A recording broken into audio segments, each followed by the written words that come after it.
So last time we looked at classes in kind of a generic term, and we brought up the example we're going to look at again today.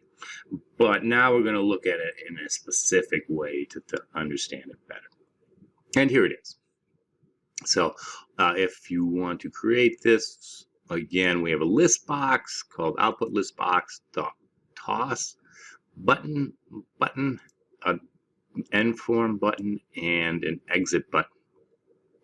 I always put don't press on a lot of my buttons because ultimately that gets people to press them. But that is not probably a good way to label your button. So let's go into it. Basically, actually, let's take a really what we're going into is a toss 5 button. And it is going to create a coin. And so just like we showed last time, the new random creation of an object in the other class, and we've used that before. Now we are in control of creating this class. So before, the random was just out there. You know, it's a pre-made class that we're going to just access. Now look at this. We know what coin is because we've made coin. And whenever you see that new coin, that means that my coin is a specific instance of it. And we talked a little bit about this before, but basically that says that my coin is unique. So in other words, I could create another one called coin, your coin equals new coin. So now we both have a coin. But they're unique. They don't necessarily act the same way. And in this case, this one, all we're doing is flipping a coin. So yours could flip heads, mine could flip tails. Simple as that. But let's just focus here on my coin. So we're going to go in and we're going to call new coin. And when new coin goes in, it's going to go to that constructor we were talking about last video. And it's going to do this. It's going to turn side up to head. So in other words, give me some default flip state. So in other words, when you flip a coin, a lot of times you put it on your thumb, right? And it might be head side up or tail side up. Just think of it that way. We're going to say it's going to be head side up each time. And then it's going to run a message box show high. And I'm going to start this just to show you that it's executing. We're not going to look at the output yet. But as you can see, there you go. We have the word high here. That is straight from the constructor. So it's, you know that it's created a new coin whenever you see that message box high pop up. So, and actually, let's do it again. So I'm going to do this. I'm going to click OK. Guess what? If I hit this again, because I created your coin, I should see another high. And there it is. There's the high from your coin after I clicked OK. And then it'll go in and do the rest of this piece. Now, it won't do any of these unless we tell it to. So just like regular methods and functions, we actually have to call it in order for these to operate. In some ways, classes are a way to organize methods in that way. It's also a nice way to be able to distribute work to different people. So in other words, let's say I'm going to be in charge of the coin flip. Let's just say we're going to create a Madden football game, something like that, and I was in charge of doing the coin flip. So this is my method, and in a way I can just create this separate file over here that is unique and distinct from the rest of the pieces, and that nobody has to wait on me in order to work on theirs. So I can just say, okay, these are what I'm going to make. I'm going to need this type of input. I'm going to need this type of output. These are all the methods I'm going to make. I'm going to make a void toss where I actually toss it, and I'm going to do a get side up where you can get the results. That's all you can get out of my classes. And then somebody else is going to make the game, right? Because the coin toss is very simple. You know, someone might do the scoreboard. How are we going to relate the score? And that person is going to, guess what, create a class that does the score.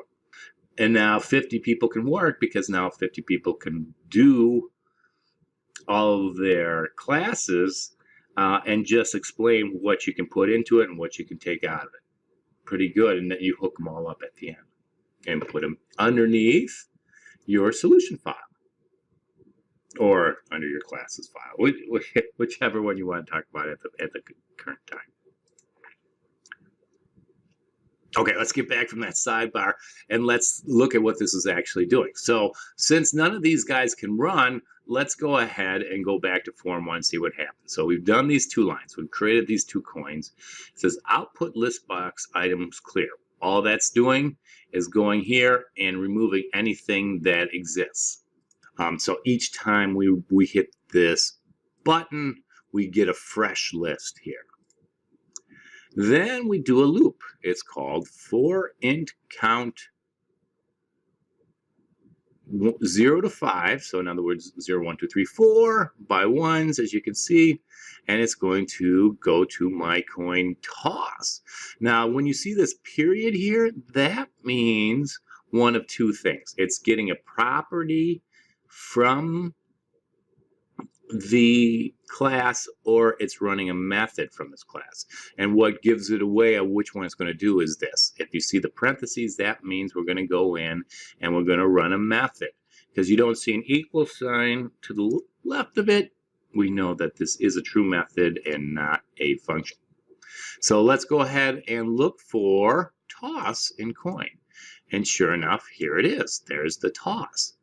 Then it's pretty simple. It's just an if-else statement, rand, because we set up the random number last time, and we did next 2. If you remember what random number does, when you see 2, that means you can have something between 0 and 1, which, again, if this is an integer, which it is, you only have 2 states, a 0 state and a 1 state. So when it's 0, that's going to be heads. When it's 1, it's going to be tails. That's why there's no else if or anything like that. Hopefully it won't land on its side. But that makes sense. So that way we get an even chance of having heads and tails. And so it comes back out of this, but just because it's done, it doesn't mean it's told us anything. Side up, remember, is a private. So at this point, form 1 can't grab it. It wants to get the information, but it can't. And the reason why we don't do that is because if we allow it to grab it, we also allow it to change it. And if you allow things to change from the main, I want to call this the main function, but essentially what's running it from the main form, then that opens us up to some issues of security. So what we instead like to do is create a second piece, which is called get side up. And that is going to do, again, it's labeled after my coin and the period. It's got the parentheses, so we know it's going to go in there and do another function. But here, all that function does is return the word side up. So how is that different? Well, because we can't get in there, we can't actually muck it up. All we can do is report back what side up is. Oops. And let's go ahead and look at that. So side up, let's say we roll a 0. That turns into heads. Heads will go into the side up variable, which can be here, and then it can be passed back, because remember, it's a return, so technically it's a function, not a method. And that means that all this blued out space right here turns into the word heads. Then we add it to our list box, and then we do it 4 more times. And so they could all be heads, they could all be tails, they could be a mixture of the both. So let's go ahead and run that and see how it looks. So toss 5 times. Unfortunately, I have the message box hi, hi, and then there you go. 3 tails and 2 heads. And to prove that it's random, let's make sure, this is kind of nice because usually they don't group together so nicely, but 3 tails and 2 heads, all we have to do is see something different than that the next time. Remembering it has a clear in here, so it's going to get rid of these 5 results and do them again. Unfortunately, we got to see this high again.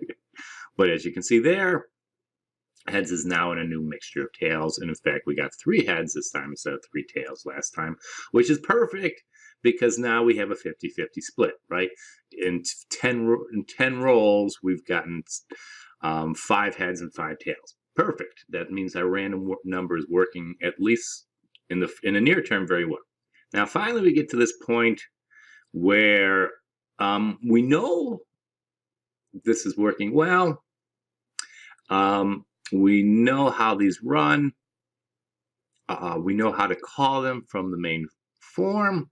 But the next question is how do we create these individual files? And we'll look at that in the next video.